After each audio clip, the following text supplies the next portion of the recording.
We're off and running then for the new season after a big day at Sha-Tin for the opening meeting of the season. We head to Happy Valley on Wednesday night for their curtain raiser as well. 8 races at the Valley to look forward to. We'll be picking out a couple of those for today's show. I'm Angela Jeune. Good to have your company. Please say I'm joined by our race caller in Mark McNamara and form analyst in Paul Lally as well. And Mark, was a big, exciting day as well. So lots of new horses coming through at Sha-Tin. But what are we looking forward to at Happy Valley? Yeah, pretty even a program. Hello to you, Andrew, and everybody. We're not going to have the short price favourites of Packing Victory and Nervous Witness. So there are another 8 races with plenty of chances in them, and not too many first starters across the program either. So I don't think we'll see any odds on shots. And Paul, we had, what was it, Triple Trio, over 6 million on Sunday, and we've got some decent jackpots to look forward to Wednesday night as well.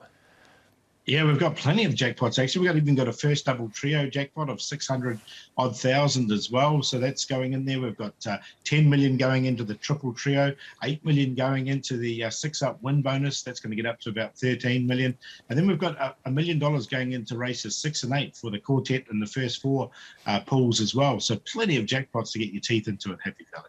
All right, we'll be looking at races 5 and 8 on today's show. Again, as always, full previews of each individual race is available on the website. But before that, we'll see if we can find some other winners with our horses to follow.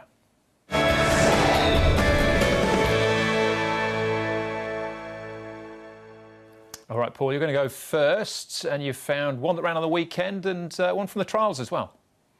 I have. Now, Zabrowski, I know we all really liked him. I thought it was a really good run from this horse. You can see he was well back. This is over 1,400 metres fresh up. He did race in the Australian Derby, which is up to 2,400 metres. But his wins, he's won 2. He has won over the 1,400 before. Just like the way he finished off, he's with Casper Founds. I think there's plenty of improvement to come out of this horse. So he's definitely one to follow. And you can see him just ducking back to the inside and finishing off the race really nice. I think the last part of this race, the last 50 metres in particular, was pretty good. So I think he's got a good future up here in Hong Kong. The other one I like is a horse called My Sugar. Now, he runs second in this trial, as you can see. Now, this horse has only had limited starts. He's won twice here in Hong Kong. He's off a rating of 72. I think he can be a Class 1 horse. This horse, he's taken a little time to mature. He's one of the deep fields we've got up here, and I expect him to go for the grades here this season. He's a really nice, big, strong horse. Zach Purden's done all the work with him on the off-season, so he's one I'll be definitely following out of the trials anyway. OK, all right, Zabrowski and My Sugar. And Mark, you're following a similar path here, one from the weekend and one to look forward to. This weekend, actually, he's in at Sha-Tin. He is. We'll get to him in just a moment. But going back to the Sunday and Tourbillon Diamond, look, 1,200 metres was always going to be too short for what he'd done prior to arriving and what he'd done here. Thought he just perhaps came to the end of his preparation last time and might have been a bit disappointing at his last few starts. He's had a bit of a break. He's come back. He's still tailed right off here at the 200 metre mark. As I said, 1,200 metres is way too short, but the way he finds the line late in this race, as he gets back up to 1,600 metres, 1,800 and probably even 2,000 metres, that was a really good first-up performance by Tourbillon Diamond. And this horse is one that Paul has always had plenty of time for, Trillion Win. Now, he's trialled down the straight over 1,000 metres. The horse lurking not too far behind him in the blue and the red cap is Naboo Attack. He did miss the start in this trial, did Naboo Attack, but he's always looked smart, Trillion Win, from the first time he stepped out. Just got a bit of a wake up there as they ran to the 100 metre mark, but he was doing it well enough by the time they got to the winning post. And as you said, Andrew, we're going to see him this coming Sunday. Yeah, Naboo Attack, who won the Chief Executives Cup on the weekend, he got 10 points for that win. So that puts him up to 100 rating there. The 2 horses I'm looking at as well, again, one from the weekend and then one from the trials. This is Little Thunder, finishing behind Packing Victory, who also got 10 points for this win as well, remains unbeaten, 2 from 2. That's him with the red cap. But Little Thunder here, now you can see just at this stage, for a moment looks outpaced, then he starts to stay on, but the horse on his outside, that's Amigo's Giggle. He'll roll in. He got fantastic Fabio down on the inside in the white jacket as well, and Little Thunder ends up a little bit the meat in the sandwich. See, Luke Ferraz has to stop riding there for a moment. The gap opens up, kicks again, and then it closes once more. So Little Thunder actually switches back to the all-weather this weekend, course and distance, where he's won twice before in the past. This horse, Lord Thunder, he's our first Knight of Thunder, I think, to race here, will make his debut on the all-weather for the informed stable of David Hayes. Now, he's had 6 trials coming into this. He's won 4 of them. Blake Shin in the saddle this morning. That horse down the outside, who eventually runs second, is an 85 rated horse. Romantic Combo to his inside levels out a bit. It's 58. He's trialled okay as well. But this horse has got really good gate speed here. Hasn't been asked to do a great deal there at all. He actually trialled with one of Hayes' stablemates, Trader, who runs at Happy Valley on Wednesday night as well. So looking forward to seeing Lord Thunder, thunderstruck, heading into the weekend. Another horse to follow, maybe Nervous Witness as well. He got 14 points for his hat canter win on Sunday too. All right, those are the horses to look out for going further down the track. But as far as this meeting is concerned at Happy Valley, which is meeting number 2, 8 races. We're starting off with the B course as well at the City Circuit, and we will be looking at races 5 and 8. So one of the 2,000 metre races at the 5th event, and the 8th, Class 3 over 1,200 metres, a really good lineup there. The lineup for this 5th contest, though, which is a Class 4 over the 1,000 metres, headed by Joyful Win. Ricky Yu and Harry Bentley from barrier number 4, placed on his last 2 starts back end of last season. Jazz Steed for Fanza Morera, Paso War Edge. A couple of starts for him last campaign, only beaten a nose. He was second on both times. Infinity Win, 1 start for him. He was beaten favourite as well. Super Commander for father and son, David and Luke Ferraris off the inside gate. Cheval Alliant from barrier number 12. Would probably like to roll forward, maybe still will. Travel Dar took course and distance winner last season, of course, breaking that long run for him. Noir Rider with the blinkers on, down to 1,000 metres as well, and down to Booming Well, who tries the crossover noseband as he drops back from the 12 to the 1,000 for his first start this campaign. Right, let's have a look at the speed map first for this 5th, and as you can see, good to fast we're predicting here. Mark, it should be on from the go. It should indeed, Andrew, and there are so many early pace possibilities here. Super Commander, packing champion, Cheval Volant definitely. Noir Rider can fly the gate. He was beaten for early speed by Nervous Witness, Paul, so that shows how fast Nervous Witness gets out, but he's got very high gate speed, as does the horse in the middle, Joyful Win, and Jazz Steed, who's the 3rd horse 3 wide, can also leave the gate very quickly. Yeah, so it's going to be, I'd say, more fast than good to fast. I wouldn't be surprised if Noir Rider does try and push on with it. He has got those blinkers on for the first time, and he wouldn't want to sit out there 3 wide unless he did get some cover. So I wouldn't be surprised if he went forward. The other one, I thought Infinity Win, with all his pace on, Zach Purton should be able to slot in just in behind, so he should get a nice enough run, and the race should suit him. And Flaming Passion, and we'll be seeing Travel de Took running on at the end. Oh, we certainly will. But Infinity Win, what a good place to start there at track work, chatting with jockey Zach Purton. Infinity Win's had a couple of trials and he looked to be doing it quite easily in both. Yeah, he did. He's a horse that travels quite well in his trials, so you don't have to ask him to do much. It's what he's got on race day. When you press the button, that's going to count. But he's done it in nice style. It's a bit of an awkward gate because all the runners inside me are all leaders as well, so it's not going to be easy. Once again, I'm just going to need a little bit of luck. I'm just going to have to work that out. Hopefully we can get in the right spot, but if he can get into the right spot, he's a chance. And it is a strong Class 4 with horses like Joyful Win, Party Warrior and Jazz Steed, all with ability. Yeah, exactly, and there's a few more there as well, so it's a race with a fair deal of depth, and it's a tricky race the way it maps, so it's going to be interesting, and hopefully we can come out on top. Back to last Sunday, a couple of winners to start the season, of course, all the buzz around Nervous Witness. What a performance. Yeah, it was. That's what we expected him to do. He's obviously shown that in the mornings, and he's a lovely horse to sit on. He's got a lot of natural speed. It's just a matter of whether he's going to be able to handle the occasion on the day and as time goes on, whether he can handle the pressure when it comes. But he certainly doesn't feel like he's just a speedy squib. He seems strong through the line, and he's a nice horse to be on at this stage of the season. And he settled well his first appearance on race day, because David did say he had been keen in his trials a couple of times. He can get his head up and go a bit strong, you are right. But the way he began, he put himself in front on the bit and he was rolling. Obviously I didn't restrain him too much, so he didn't really get the chance to over race and pull. But that's the key to those 1,000-metre races, just keep the horses happy and let them do their thing. But like I said, the real test will come when we get him around the corner and he gets challenged. How was your neck after the race? Yeah, my neck's kinked. I had to go to the chiropractor to get it straightened back out. On a serious note, how is the body leading into the current season? Yeah, it's in a much better place than it was at any stage last season. I was battling injuries, right from the start all the way through. So it's just one of those years, but it feels good now, and I feel fresh. So let's hope that means I'm going to have a good season. Yeah, it was certainly a good start to the season, wasn't it? So we could probably spend the next 5 or 10 minutes talking about Nervous Witness, Paul, but let's concentrate on Infinity Win. What are your thoughts on him? Yeah, I quite like him in this race. I think with all that pace on, as Zach said, he needs to get into a nice position, but I think he can.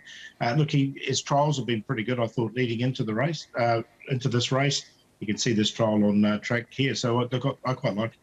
Yeah, that previous trial, I think Chinghua Jingshan won that trial. He goes around in the first race, but he's done it very easily here, Mark. He has, and he's got the horse that he's chasing him home here, Andrew. Lucky Maryknoll just buzzed up a little bit there at the 200-metre mark, and of course she has come out in the weekend and won. It was down in Class 5, but he hasn't been extended, and both of those trials have looked very, very good from him. Yeah, he's drawn barrier 6 as well. As you saw from the speed map, all the pace just means he should just better drop in and find, in theory, quite a nice spot. What about the rest of them? Let's look at some race action, Mark, from the back end of last season. His packing champion, Party Warrior, and Jazz Steed as well. Yeah, barrier hasn't helped Jazz Steed. He's drawn out in barrier number 11, and Packing Champion does have some early speed. Of the three here, Paul, I thought Party Warrior was the best of them. He was a bit unlucky not to win a race. He's proved between his first two starts, beaten a length and then a nose there by Fairbow. Yeah, I've definitely got him in Party Warrior. I think he's going to go well. I thought Packing Champion is a horse who sort of strengthened up a little bit in the off-season as well. I've got him in on a very minor line. So I am having a look around those two horses. Super Commander has drawn perfectly with all his speed. He's not short of pace either. He's got barrier number 1. Here's Packing Champion again. And the old favourite, Paul, Travel Dartuk. Yeah, well, look, he won his race last year, Travel Dartuk. See if he can win one this year. Super Commander, he's still a maiden from his 15 starts, but he will get his opportunity from barrier 1. He showed some good speed towards the end of the back end of last season too, and as Paul said, drawn barrier number 1. Interesting, he comes into this race very fresh, no trials in the off-season. Yeah, and that horse that beat him, Wild West Wing, goes round later on the programme as well. One more to have a look at, Mark, and that is Joyful Win at the trials. Got a long way clear under the apprentice, but I think still tried okay, really. He did a good job. He had the 8 starts and won 2 of them last time, and he did a bit of work a couple of times as well. That's Elusive State that runs him at the end to a neck, but he did show that good speed, Paul, but there's going to be plenty of speed around him, but didn't mind the job he did last time in, and certainly found a spot for him in the top 4. Yeah, he was right on the cusp for me. The only thing that put me off a little bit was he does have to give away a little bit of weight, and with all his pace on, I just wonder if he might just pull a little bit in the run. Okay, all right, so the speed is on, we know that, Paul. Will it hold up, or are you looking for a closer here? I'm looking for one I think will sit in just behind, which is Infinity Win. I think he can get a really nice run just in behind the pace. So he's on top. Now, Noir Rider, now he's trialled pretty well recently behind Nervous Witness, and 1,000 metres is the right distance for him with blinkers on for the first time. He might be one at a bit of odds in there. He comes in there for second. Party Warrior, we saw him finishing off well. I just thought Packing and Champion, he's going to be a big price, but I did see some improvement with him in the off-season. So 4, 10, 3 and 11. Same as Paul on top, number 4, Infinity Win. The trials have looked good. They were around class of 5 horses, but Zach's had a great start to the season, has a really good book, and he was beaten as a 2.1 favourite on debut, so the ability is there. Joyful Win goes in for second. The 1,000 metres at Happy Valley has been good to him so far. He's won 2 from 5. Flaming Passion, if the pace is fast, is the big winner. He's going to be down on the rail and quite liked his trial too. He was hard held with a trial around Whiskey Neat and Party Warrior. Nothing wrong with his first 2 starts. 4, 1, 6 and 3. I think the market's probably got it right. Infinity One is the one to beat, but Super Commander out of the inside gate, I think, gets the perfect opportunity to maybe break through as well. So have a second look at him. That's race number 5, Class 4 over the 1,000 metres. We're looking at the final race of the night up next. Plus, of course, all the best bets. That's still to come.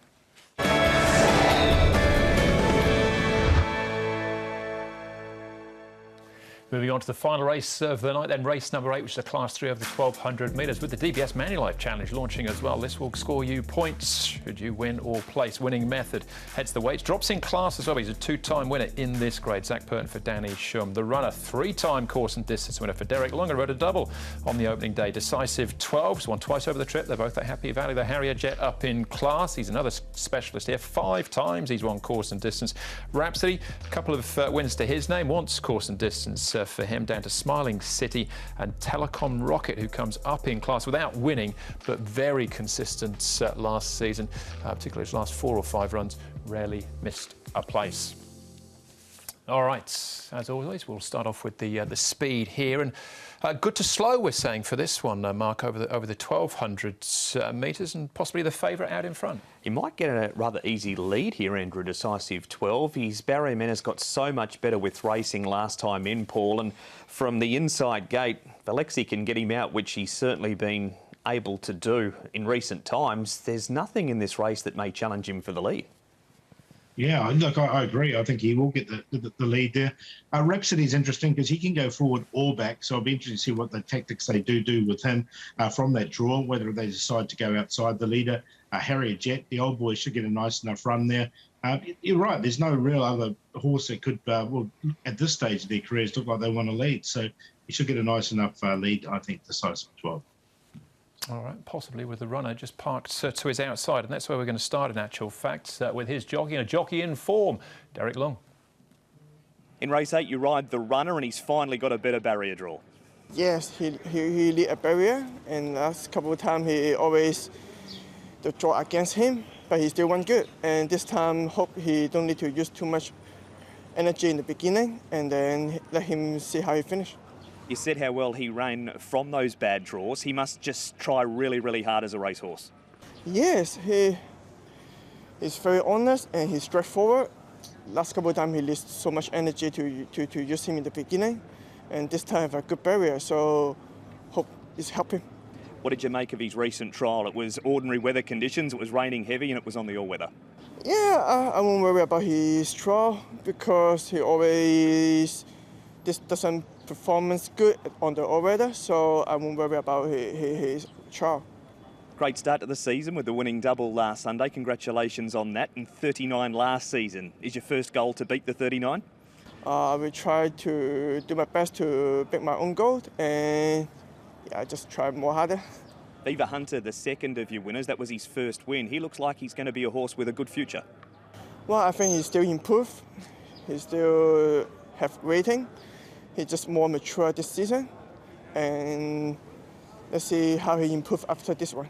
Yeah, it's good chance, I think, of closing in on that 39 from last season. Perfect way to start with the two winners as well. But as far as the runner's concerned, I think he's got a live chance here, Paul.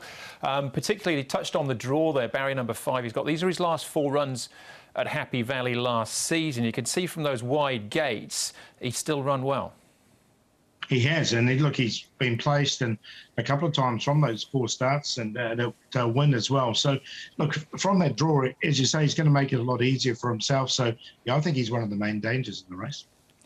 Last time he had a decent draw, yes, it was at Sha Tin. It was the starts before those Happy Valleys. He ran second behind Fantastic Way, so when he gets a good draw, he does race well too. Yeah, he's a big price at the moment, but I'm sure he'll come in a little bit. He's definitely high on my shortlist. What over the rivals, though, some of the others? Well, let's start off here with Telecom Rocket. Here he is, Mark, right in the middle of the pack. We're looking at him at the back end of last season. He has not raced in this grade, as you said, during the fields that we saw earlier, Andrew, but he's just so honest, and this is a lot harder this week, Paul, but Happy Valley suits him. He runs week in, week out, and he's doing it all the time. He raced pretty wide in a recent trial, but expect him to be running on, and on that, I snuck him in the top 4 just on his honesty. Yeah, he just missed out for me, but as you say, there's a few positives there with the lightweight and Karis Deaton aboard as well. Other end of the spectrum, right at the top of the weights, Paul, we got winning method for Danny Sherman, Zach Purton, a 2-time course and distance. When you look at the horses he was running behind last season, Kerpenny, Fantastic Treasure, Hinchin Love, and then Mr. Snowden on his final start. Yes, he's going to find this a lot easier. I like the fact he's dropping in grade here. A little bit awkward from barrier number 8 for him, so he'll probably just get a little bit further back than what he would like. Well, they might try and go forward because earlier in his career he did go forward in his races. With no likely pace, they might slightly change the tactics. He just has to carry the big weight, but look, I've got him in the numbers. You got him in as the Quinella horse, liked his trial too. All right, and then finally, our favourite mark here, Decisive 12, and the other one to look out for is Harrier Jack, just a little bit further back. Yeah, the old boy, he actually performed OK early in the season last time, where he'd usually taken a while to come up, so I didn't have him in, but Decisive 12, I know Paul's very keen on it. This is a good trial, Paul. Super winner, was in great form when we last saw him. He's done it well. He's gone on to score by a half a length, and he's got the perfect draw and should get an easy lead. Yeah, that's what I think. If they don't take him on, I think he's going to be very tough to beat. From that draw, I think he's still a progressive horse with rating points in hand. 2-time winner from his 11 starts. All right, he's pretty short at the moment as well. Decisive 12. Someone's had a big bet on him early, but you think he's the one to beat, Paul? Yeah, I think he'll drift out. But look, he's definitely on top for me. I think he's one of the better bets of the card. So he's on top to beat the runner. Should get a nice run from that draw, as we said. Rhapsody, look, when he won his race, he looked quite impressive. Rhapsody, he has won a couple. So he's in there for third and winning method, the downgrade. 4, 3, 8 and 1. Same as Paul with Decisive 12. He's made the case for him, and from the inside he'll be hard to beat. Winning Method goes in for second down in grade. The runner with the draw is honest, and Telecom Rocket never goes a bad race. 4, 1, 3 and 12.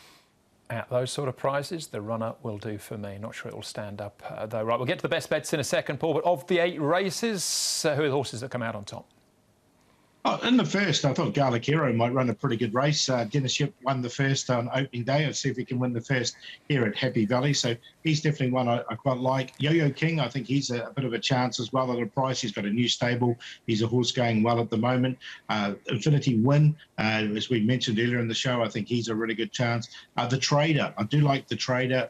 He comes in with a light weight. He's won a couple of trials leading into this. And of course, Decisive 12. So that's some of the ones that I do like throughout the card. And don't forget, you can see individual previews for each of those races, audio, video section of the website. Who's the best of those, though, Paul? No, I'm going to go with the last. We'll stay for the last here with Decisive 12.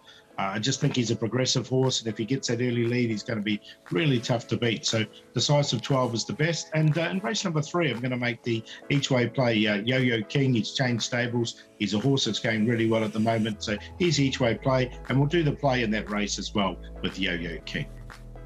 Got Melbourne Hall as the best bet. His only win came first up when he had no trials, and he's had no trials this time in. So made him the best. Same value bet as Paul. Yo-Yo King, like the trial now with Tony Millard. Make the play in the last. 1 winning method, 3 the runner, and 4 Decisive 12 in a QP. All right, could be a good night for the Tony Millard stable, because Resolute is my best bet. Race number 7, Joe Moreira in the saddle from Barrier 3, very hard to bet. And each way, not Yo-Yo King.